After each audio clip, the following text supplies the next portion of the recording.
말씀입니다. 제가 받들어서 읽겠습니다. 나의 소유를 노력하는 자여, 너희가 즐거워하며 기뻐하고 타작하는 송아지같이 발굽을 구르며 군마같이 우는도다. 그러므로 너희 어머니가 큰 수치를 당하리라. 너희를 낳은 자가 치욕을 당하리라. 보라, 그가 나라들 가운데 마지막과 광야와 마른 땅과 거친 계곡이 될 것이며 여호와의 진노로 말미암아 주민이 없어 완전히 황무지가 될 것이라. 바벨론을 지나가는 자마다 그 모든 재난에 놀라며 탄식하리로다. 바벨론을 둘러 대열을 벌이고 활을 당기는 모든 자여, 화살을 아끼지 말고 쏘라. 그가 여호와께 범죄하였습니다. 그 주위에서 고함을 지르리로다. 그가 항복하였고 그 요새는 무너졌고 그 성벽은 허물어졌으니 이는 여호와께서 그가 행한 대로 그에게 내리시는 보복이라. 그가 행한 대로 그에게 갚으시는도다. 파종하는 자와 추수 때에 낫을 잡은 자를 바벨론에서 끊어버리라. 사람들이 그 압박하는 칼을 두려워하여 각기 동족에게로 돌아가며 고향으로 도망가리라. 이스라엘은 흩어진 양이라. 사자들이 그를 따르도다. 처음에는 아수르 왕이 먹었고 다음에는 바벨론의 느부갓네살 왕이 그의 뼈를 꺾도다. 그러므로 만군의 여호와 이스라엘의 하나님이 이와 같이 말하노라.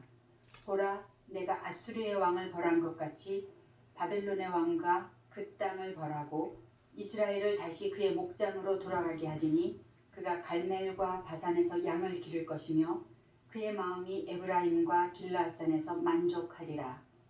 여호와의 말씀이니라. 그날 그때에는 이스라엘의 죄악을 찾을지라도 없겠고 유다의 죄를 찾을지라도 찾아내지 못하리니 이는 내가 남긴 자를 용서할 것이니라. 하나님께서 예레미야를 통하여 열방에 대한 메시지를 계속 주고 계십니다. 어제부터는 바벨론에 대한 말씀을 듣고 있는데요. 앞에 8나라와 비교해 볼 때 그 분량이 무척 많습니다. 바벨론을 그만큼 중요하게 취급하신다는 말이죠. 바벨론은 역사가 매우 오래된 고대 도시 국가였는데요. 주전 625년에 나보플라살이 왕권을 차지하면서 신바벨론 제국이 서게 되었습니다. 느부갓네살 2세는 고대 근동의 패권을 장악하고 예루살렘과 유다를 패망시켰습니다. 열방의 선지자로 부름받은 예레미야는 바벨론을 여호와의 손에 잡혀있는 금잔, 나라들을 분쇄하는 여호와의 철퇴라고도 불렀습니다. 예레미야서 28장 14절을 보면 하나님께서 바벨론을 당대의 열국을 향한 심판의 도구로 사용하시겠다는 말씀이 나옵니다. 만군의 여호와 이스라엘의 하나님께서 이와 같이 말씀하시니라. 내가 쇠멍에로 이 모든 나라의 목에 메워 바벨론의 왕 느부갓네살을 섬기게 하였으니 그들이 그를 섬기리라. 그런데 이제 하나님께서는 당신이 사용하셨던 이 바벨론까지도 심판하고 멸망시키겠다고 말씀하십니다. 그 나라는 실제로 얼마 가지 않아 페르시아에게 정복당하지요. 그런데 바벨론이 심판당하고 멸망당한다면 바벨론의 포로로 끌려온 나라의 백성들은 어떻게 되는 걸까요? 자유를 얻게 되겠죠. 그러므로 바벨론의 멸망은 곧 유대민족의 구원이라는 뜻이 됩니다. 그래서 예레미야서 50장과 51장에 나오는 바벨론에 대한 긴 예언은 바벨론의 멸망과 더불어 하나님의 백성인 이스라엘의 회복이라는 두 주제가 계속적으로 반복되며 선포되고 있습니다. 오늘 저희가 살펴볼 본문은 예레미야서 50장 11절에서 20절까지인데요. 이것을 두 부분으로 11절에서 16절까지는 바벨론에 대한 이야기, 17절에서 20절까지는 유대에 대한 이야기로 나눠볼 수 있습니다. 좀 더 크게 본다면 어제 내용인 4절부터 시작해서 20절까지를 바벨론의 멸망과 유다의 회복이라는 한 주제로 볼 수 있겠습니다. 어제 어떤 말씀이 있었죠? 생각나십니까?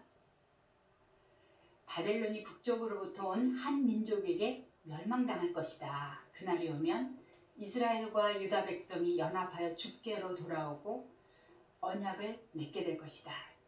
이스라엘은 길 잃은 양처럼 방황했으나 이제 바벨론은 침략당할 것이고 약탈당할 것이니 바벨론으로부터 탈출하라 라는 내용이 어제 내용이었죠. 그렇다면 하나님께서 바벨론을 멸망시키시려는 그 이유는 무엇일까요? 오늘 본문 11절에 보시면 그 이유 바벨론에 대한 묘사가 나오는데요. 나의 소유를 노력하는 자여 너희가 즐거워하며 기뻐하고 타작하는 송아지같이 발굽을 구르며 군마같이 우는도다. 어떤 모습이 그려지시나요? 이스라엘을 패망시킨 바벨론이 그것을 재미있게 즐기고 막 우쭐대는 그런 느낌이 오시나요? 여기서 타작하는 송아지같이 발굽을 구르며 라는 표현이 나오는데요. 이것은 당시 고대 근동의 타작하는 모습입니다. 당시에는 곡식의 나달과 껍질을 분리하기 위해서 막대기로 쳐서 알곡을 떨어내거나 도리깨질을 하거나 또는 타작마당에 곡식단을 펴놓고 소나 나귀가 그것을 밟게 하여 알곡을 떨어내는 방식도 있었다고 합니다. 이때 짐승들은 자신이 밟은 곡식을 먹기도 했는데요. 주인들은 그 짐승이 곡식 주워 먹는 것을 막으면 안 되게 되어 있대요. 이를 위해서 나온 율법이 곡식 떠는 소에게 망을 씌우지 말라라는 거죠. 소나 나귀가 곡식을 짓밟으면서 마음껏 먹으며 만족하고 즐거워하는 모습이 오늘 표현된 타작하는 송아지같이 발굽을 구르며입니다. 그리고 군마같이 운다라는 뜻은 힘센 말이 욕정을 이기지 못하여 소리를 지르고 있는 그런 모습으로 해석될 수 있습니다. 이것이 이스라엘을 멸망시킨 바벨론의 모습입니다. 그들의 도가 지나치게 오만하고 방자한 모습에 하나님이 진노하시는 거죠. 하나님은 자기 백성의 죄를 징계하기 위해서 그들을 사용하시지 자기 백성을 버린 것이 아닙니다. 하나님은 이스라엘에 대하여 아직도 이렇게 부르고 계십니다. 나의 소유. 이스라엘은 여전히 하나님의 소유인 것입니다. 주께서 인생으로 고생하게 하시며 근심하게 하시면 그분의 본심이 아니라 그래서 하나님께서는 자기 백성을 조롱하고 멸시하고 웃고 까부는 바벨론에게 12절과 13절에서 너희 어미 바벨론 성이 큰 수치를 당하게 될 것이며 그 땅이 완전히 황무지가 되어서 주민이 없어질 것이다 라고 심판을 예고하십니다. 어떻게 이렇게 강대한 나라가 완전히 멸망하는 일이 일어날 수 있을까요? 14절에 보시면 하나님께서는 바벨론을 둘러 대열을 벌이고 활을 당기는 모든 자들에게 지시하는 것이 나옵니다. 이 군사들은 3절에 나오는 북쪽에서부터 온 나라 페르시아군을 가리킬 것입니다. 하나님은 그 새로운 나라를 사용하여 바벨론을 대적하게 하고 파종하는 자도 추수하는 자도 없게 사람들을 완전히 멸절시키겠다고 말씀하십니다. 그것은 그들이 여호와께 범죄하였기 때문입니다. 하나님은 그들이 행한 대로 보복하시겠다고 말씀하십니다. 바벨론은 이미 탐욕과 교만과 불의, 우상숭배한 자기들의 죄가 있는데 거기에 하나님의 백성을 지나치게 학대하고 괴롭혔기 때문에 그들의 행위대로 심판하시는 것입니다. 결국 바벨론은 주전 538년에 메대와 바사 연합군에게 멸망당하고 그로 인해 유다는 예레미야의 예언처럼 70년 만에 본토로 귀환하게 됩니다. 하나님은 역사를 주관하시는 분이십니다. 영원할 것 같이 거만하던 바벨론 제국은 예레미야가 25장 11절에서 12절에 70년이 끝나면 내가 바벨론의 왕과 그의 나라와 갈대인의 땅을 그 죄악으로 말미암아 벌하여 영원히 폐허가 되게 할 것이라는 그 예언대로 파멸을 맞이하게 될 것입니다. 그때 바벨론의 포로로 끌려갔던 하나님의 백성들은 말씀대로 다시 본토로 돌아오게 되는 것입니다. 하나님의 말씀을 계속 무시하고 불순종하며 우상을 숭배하였던 이스라엘의 죄악에 대한 징계는 처참하였었습니다. 그들은 북이스라엘은 악수르의 사르곤 2세에게, 남유다는 느부갓네살이라는 사자에게 쫓겨서 흩어진 양과 같이 불쌍한 존재였습니다. 그러나 포로로 잡혀갔던 이스라엘 백성들은 그 땅에서 여호와 하나님을 다시 발견하고 그들이 하나님을 제대로 섬기지 못했음을 회개하면서 주께서 다시 돌려보내실 그날을 기다렸습니다. 그때 하나님의 때에 하나님께서는 아수르를 바벨론이 멸한 것처럼 바사가 바벨론을 멸하게 하셨습니다. 70년 후에 그날이 꿈같이 찾아오지요. 3차에 걸쳐 포로로 잡혀갔던 그 땅에서 3차에 걸쳐 다시 본국으로 귀환하게 됩니다. 어려운 일이 지나가고 있을 때 만약 우리도 포기하지 않는다면, 소망을 가지고 믿음으로 기다린다면 이스라엘이 본토로 귀환한 것처럼 하나님께서 행하시는 것들을 우리도 함께 누릴 수 있을 것입니다. 이스라엘을 본토로 귀환하게 하시는 하나님은 19절에 이렇게 말씀하십니다. 이스라엘을 다시 그의 목장으로 돌아가게 하리니 그가 갈멜과 바산에서 양을 기를 것이며 그의 마음이 에브라임과 길라산에서 만족하리라.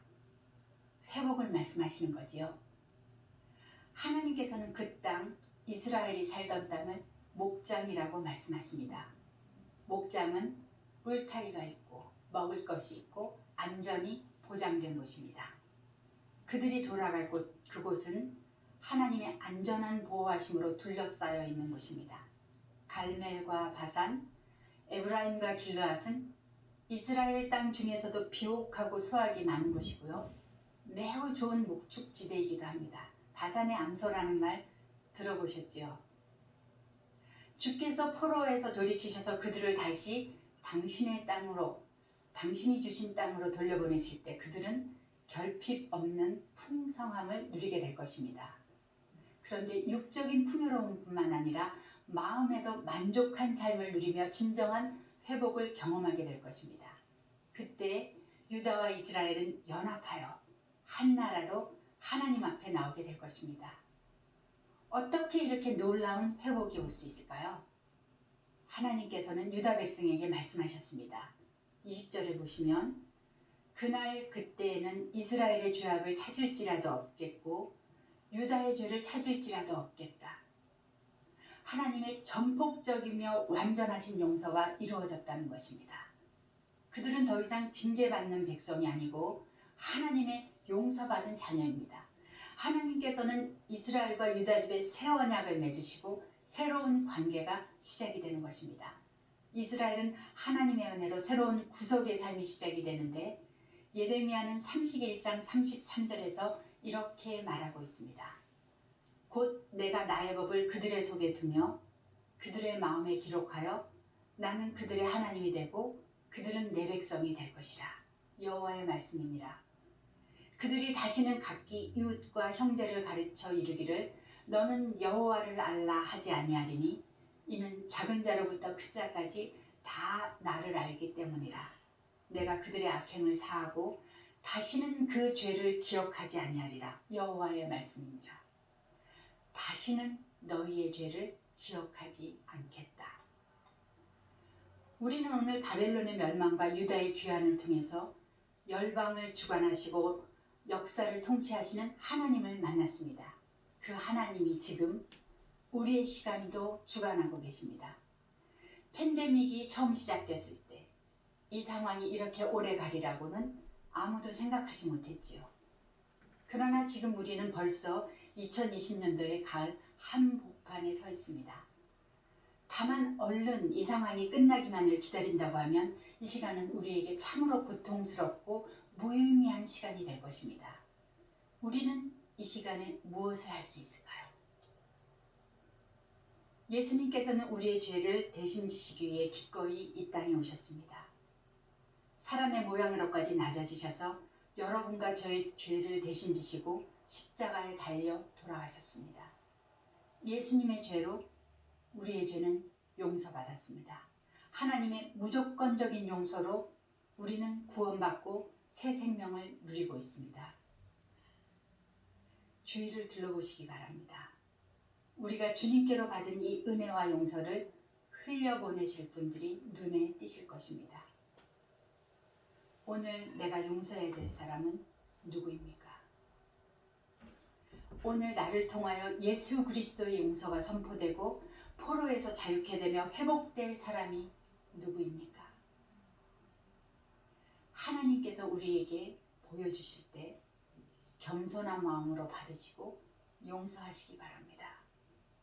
그렇게 하여 이 팬데믹 상황 가운데서도 하나님의 나라가 이 땅 가운데 임하는데 쓰임 받으시고 주님을 기쁘시게 해드리는 복되고 귀한 저와 여러분 되시기를 기도하고 축복합니다. 함께 기도하시겠습니다.